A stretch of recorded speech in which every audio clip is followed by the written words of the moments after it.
My name's Chris Wright and I'm a Professor of Organisational Studies at the Business School here at the University of Sydney. And my research focuses on how large business organisations in Australia are responding to climate change in terms of issues of business strategy and new business practices, but also I'm interested in how individuals in those organisations, particularly sustainability specialists, interpret climate change as an issue. So there are a range of conceptual issues we look at and how those individuals engage with climate change. But the subject of my paper today focused on how sustainability specialists engage with climate change at an emotional level. And I use the concept of emotionologies, which are essentially larger social discourses which set standards of appropriate emotional expression in relation to particular issues. So in relation to climate change, for instance, there are emotionologies of fear around the physical implications of climate change and what it means for our families and the future.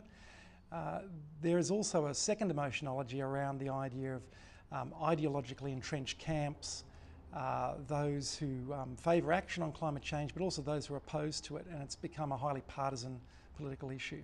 So in my paper today I explored how those broader emotionologies impact on business organisations and sustainability specialists, and how those sustainability specialists try to manoeuvre within that broader emotional milieu.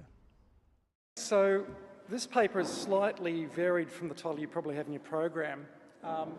It's based on a paper that a colleague of mine, Daniel Nyberg, and I wrote, and looking at this issue of emotions in organisations around climate change. It comes out of a broader research project that we've been conducting, that Maurizio is also involved with, and David Grant as well, into how major corporations in Australia are responding to climate change. And in a lot of that analysis, as a qualitative study, there's a strong discourse of traditional sort of management language, the discourse of risk and opportunity, for instance. And we sort of explored how that results in new strategies and practices. What surprised us, however, once we got into some of these organisations and spoke to people in sustainability roles, was that beyond the discourse of risk and opportunity and rationality, etc., these individuals would often speak in quite personal and emotional terms about what climate change meant to them and how it impacted on their job and how they related to it as a person and in their home lives and in relation to their children and a whole lot of other areas. So in this brief presentation, what I want to reflect on now is how sustainability specialists as managers and consultants have discussed this issue of climate change, both in their work and how it affects them as people. And in trying to understand those emotional depictions, I relate this to the broader phenomenon of what are termed emotionologies, which in a nutshell essentially are socially favoured discourses of what are seen as the appropriate emotional expressions in relation to particular topics. And I'll talk about that in a bit more detail in a moment. Basically, I'm arguing here that sustainability specialists are often the key people, the point people in a sense in the organisation charged with responding to climate change. And they're involved in a process of interpreting external social discourses, seeking to internalise those, adapt them, and also relate them to existing internal discourses within the organisation. And in terms of emotionology, there are various sort of social discourses which have a strong emotional element to them externally, but there are also local emotional arenas within the organisation. And so I'm really sort of exploring how these individuals act as agents in translation of these external emotionologies into internal emotional arenas. The second aspect to it, I guess, is what this means for the individual themselves. So what we discovered was there's a significant amount of emotional labour involved in this activity. These individuals are seeking to manage the tensions that develop between their personal attitudes to the issue and the demands of their organisation. Okay, so it's become something of a cliche to state that climate change has emerged as the major economic, social, political challenge of our time.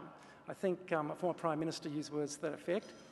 And interestingly enough, in the media coverage around climate change, often there's this interesting sort of discussion about the debate being too emotional. We need to be rational and scientific. There's too much emotion bound up in this area. So, and you see this particularly on the sort of the sceptic side of the debate, but also on the other side as well. But I'm thinking of For instance, the Danish political scientist Bjorn Lomborg or the journalist skeptic Matt Ridley in the UK. And they talk about climate change alarmists and they emphasise the need for a more rational view of what's going on. And particularly, I think, basically argue a line that human ingenuity and rationality will solve this, will engineer our way out of this problem. So implicit within these calls is an assumption that emotion can be eliminated from analysis and decision-making. Truly rational thinking is somehow the antithesis of emotion and human feeling. And it's a view I actually have problems with. In fact, if we look at what's happening with climate change and extreme weather events and what have you, we have a procession of ever worsening weather events recently, the 2010 Pakistan floods, the Russian heat wave, the 2011 US drought, the Mississippi floods, the Australian floods of 2011, 2013, the record Arctic ice melt, the Tasmanian bushfires. It goes on and on. Our angry summer, as the CSIRO discussed the other day, Superstorm Sandy in New York, from which this photo is taken. The realities of our changing climate are becoming painfully obvious. And indeed, in the last few months, even staid conservative organisations like the International Energy Agency and the World Bank have come out with fairly explicit statements of the cataclysmic trajectory we're on. I don't think there's any other way to really describe that. If we keep on business as usual, we're looking at pretty dire outcomes. So this is the World Bank. We're on track for a 4 degrees C warmer world marked by extreme heat waves, declining global food stocks, loss of ecosystems and biodiversity, and life-threatening sea level rise. So the World Bank, those well-known group of radicals, have come out and stated fairly boldly where we're heading with business as usual. So how do we make sense of these and similar statements? My argument would be that if we accept the mainstream climate science, the sorts of groups that Andy talked about last night, the major national academies of science around the world, even in the best of all possible worlds, it's very hard not to become emotional about this issue. And there's a slide I just wanted to show you that I should give credit to Clive Hamilton for. He actually used this slide in a presentation recently on his geoengineering treatise. And it really resonated for me because this is how I make sense of it when I get up in the morning. I try to think about climate change and I think of it in terms of a future imagining. What will things be like for me and for others that I care about? So this graph basically sets out trajectories for global average temperature change over time. The red scenario is essentially business as usual, and you can see the sort of margins there increase over time. The blue scenario is based on a paper by Kevin Anderson and Alice Bose in 2006, I think it was, that looked at what would happen if we make some heroic assumptions, we get our act together, and we're able to radically reduce carbon emissions 50% by 2040, or whatever the scenario was. And their argument was, even in the best of all possible worlds, we're still going to see significant temperature rise. We're going to see at least 2 degrees C change. And that's with a lot of heroic assumptions. So looking at this, how do we make sense of this is what I tend to do. I think, well, what will the world be like when I get to my dotage in wherever it might be? Heroic assumption 2040, possibly, I don't know. But more resonant for me, when my kids come to me and say, well, when I grow up, I want to be driving this car, or I want to be in this occupation, I want to be doing this. Well, what's the world going to look like for them in 2060? And then even more heroic assumptions, they come to me and they say, when I grow up and I'm going to have kids and they're going to be doing this, what are my grandkids? What sort of world are they going to see? So this is pretty powerful stuff, I think, when we start to think about the future generations, and particularly if you have the misfortune to sort of do research on climate change and you start to read James Hansen's work, you know, Storms of My Grandchildren, or James Lovelock, and these sorts of works, which are suggesting there we are looking at some pretty civilization-threatening scenarios. Okay, so my basic point is that climate change is an issue that fires the emotions. I don't really think we can get away from being emotional about this topic. In fact, when we look at the media coverage, it's full of this emotional engagement. From the sort of the anger and the personal vilification directed at the Prime Minister over the carbon tax, and you've all seen those rallies in Canberra, to the sort of in-your-face viral advertisements of NGOs like Plain Stupid. Don't know if anybody's seen this video. Brief description, panning shot of a central business district, everything's quiet, and over the course of the next few seconds, sound of an aeroplane gets louder and louder and louder. And then from this panning shot, you start to see things falling out of the sky. And it zooms in, and these things are polar bears. They're falling out of the sky, and they're colliding with buildings, and they're crashing on the pavement, and they're exploding and blowing. It's pretty graphic and horrible. And it's a sort of a shock ad, and the punchline essentially is, your flight has an impact. So again, the emotionality that's used in these sort of advertisements highlights that point as well. Another example would be the steely resolve of climate protesters like Tim de Christopher, arrested and facing prison for challenging fossil fuel developments. So Tim de Christopher basically gate crashed an auction for gas and oil leases. He started bidding. He didn't have any money. He didn't have any involvement to be there. But in the heat of the moment, he decided this was an issue he needed to take action on. And he was jailed for 2 years for that action. Okay, so the concept of emotionologies, and this is a shot from a recent Angry Summer. Some of you have probably seen this. This was a photo taken of a family sheltering from the firestorms in Tasmania. They had to basically jump in the ocean and hide under a pier as the bushfire raced through their property. So one way to understand how society, but more specifically businesses and managers, make sense of climate change is to go beyond the supposedly rational logic of the traditional business discourse and start to think through how emotional discourses are played out in society and organisations. To do this, we use the concept of emotionology, which has been developed by a number of sociologists over time. Emotionologies basically refer to social standards of appropriate emotional expression in regard to particular issues. So there are a whole range of social issues we could think about where emotionologies might play a role. So for instance, in Australia at the moment, refugees. There are defined sort of emotionologies around refugees, refugee policy and the loaded politics of that, welfare, gender politics, and of course, environment and climate change. However, emotionologies are not static. They often undergo rapid change caused by particular events, economic, demographic change, technological changes. One of the more poignant examples of this is a paper by Lasiki, I think her name is, and she studies how the 9/11 attacks in America changed the emotionologies around terrorism in the US. It's this critical event that came out of nowhere, and discussions in America about terrorism, Islam, etc., were radically changed. And in the course of that, the appropriate emotions that could be expressed were also radically changed. So in relation to climate change, we can see how emotional norms have radically changed in the last 10 years. I mean, climate science used to be a sort of fairly sombre field. It's been turned into a minefield of emotions. Scientists are publicly attacked. They receive death threats. There's a growing climate change denial industry that's really sort of branding climate scientists like Michael Mann and others as public enemies. So while we can identify a range of emotionologies around climate change, I focus on two. The first is what I call climate change as threat, which reflects the fear and anxiety of many, that many feel over the future of our society, given where the science tells us we're heading. And a good example of this is this particular individual. This is John Doerr. I think it's how you pronounce his name. Very famous venture capitalist. He did a TED talk in 2007 in Monterey. He was due to speak on the green revolution, IT, and the new green economy. He's very famous. He was involved in the launch of Google and Netscape and a lot of the really sort of top IT information companies. And he started his talk with these words: "I'm scared, I don't think we're going to make it." And over the next 18 minutes, he talked about some of the new technologies that would be evolving that could try and reduce our carbon emissions.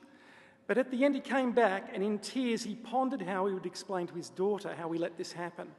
And the emotions were quite palpable. He said basically, quote, "I really, really hope that we multiply all our energy, all of our talent, all of our influence to solve the problem. Because if we do, I can look forward to the conversation I'm going to have with my daughter in 20 years. And he started crying. And he walked off the stage crying. There was a hushed silence, and people started getting up, clapping, standing ovation. And they were shocked that someone in the mainstream business community was tearing up about this issue. What was going on? We're meant to be rational managers here. So first emotionology, climate change, and fear there.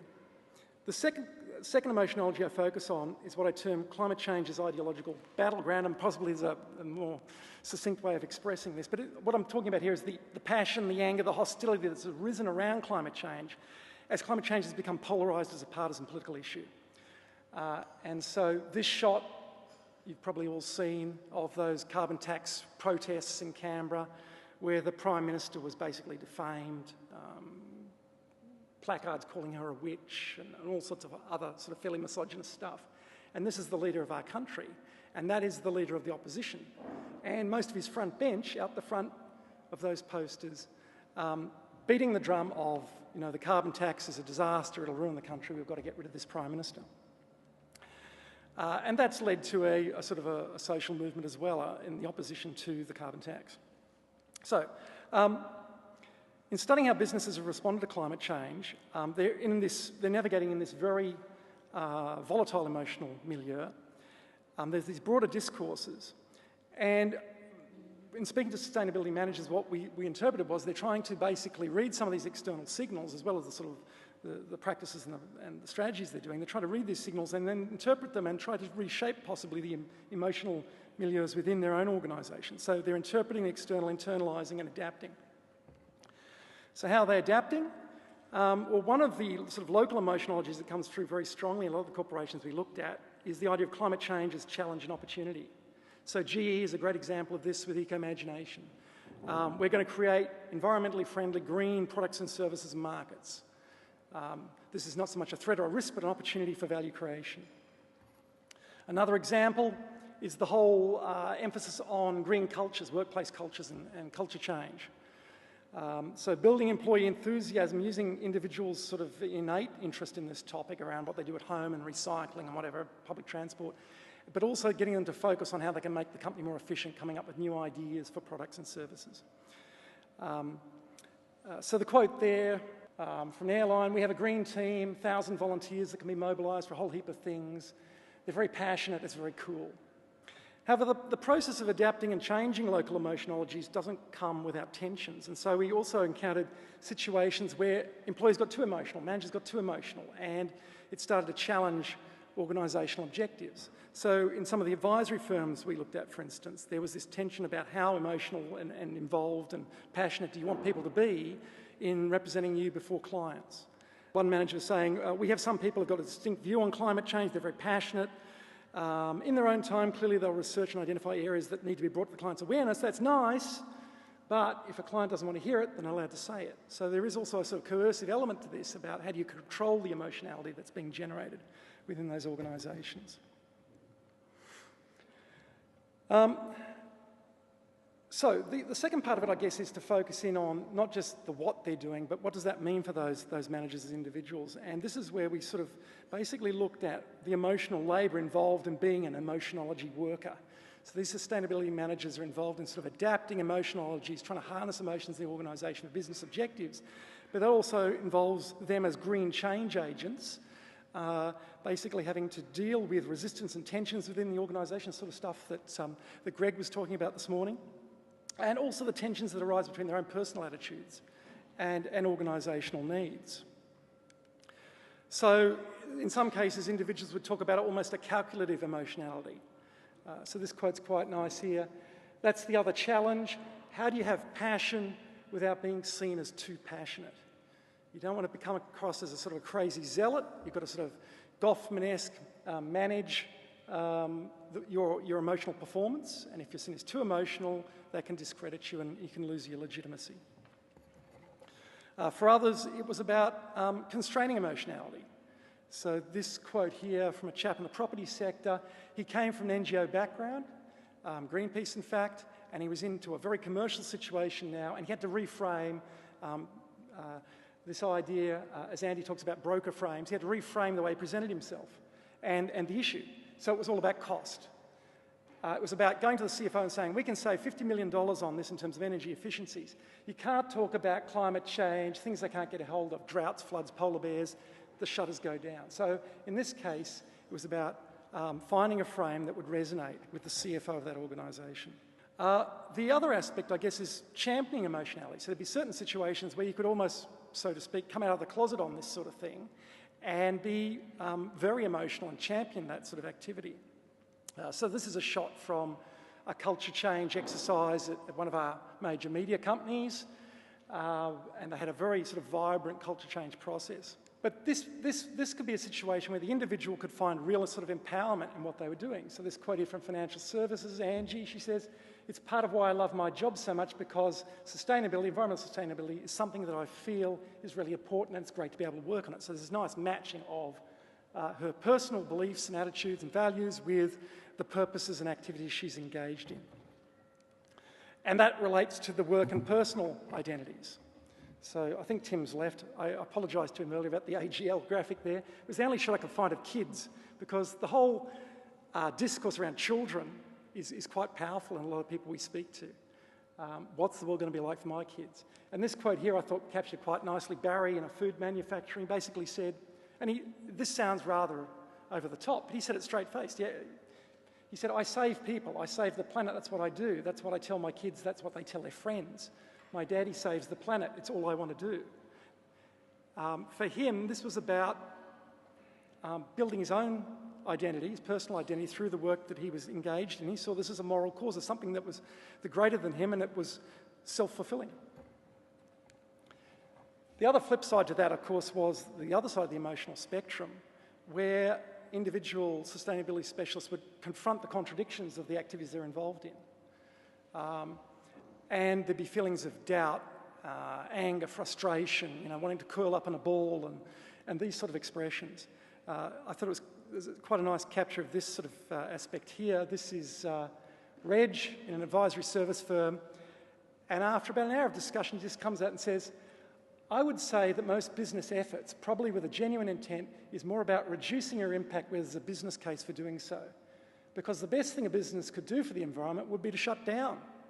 But that's clearly not a viable option. So there's this tension here between what he feels innately about what we might need to do about climate change and carbon emissions and economic growth and making more stuff, and the constraints of what he can possibly tell his clients and talk to colleagues about. So you have to sort of compartmentalise that, and so often these individuals talk about when they get home, open up a big bottle of wine and bitch to the wife about a terrible day they've had and the tensions and the pressures. So there's all sorts of these complex emotions going on. So, how am I going for time? I'm there. Okay, so good, this is the last slide. So really simple message, I guess. What I wanted to say was there's a lot of calls for more rational, less emotional debate about climate change. And I think that just ignores the fact we're emotional beings. That emotionologies are an inherent part of social discourse. We're never going to get rid of them. In fact, as Antonio Damasio argues, emotions are important sort of frameworks for how we make decisions. It's how we are able to sort of come to a cognitive sense of what's going on. Rather than decrying the emotional nature of the climate change debate, I think a more realistic position is to actually identify and harness the emotional levers that are driving the engagement towards the goals that we want to achieve. And from my perspective, that's about how do we try and radically reduce carbon emissions and get real about this very real existential threat to our existence. Thanks very much.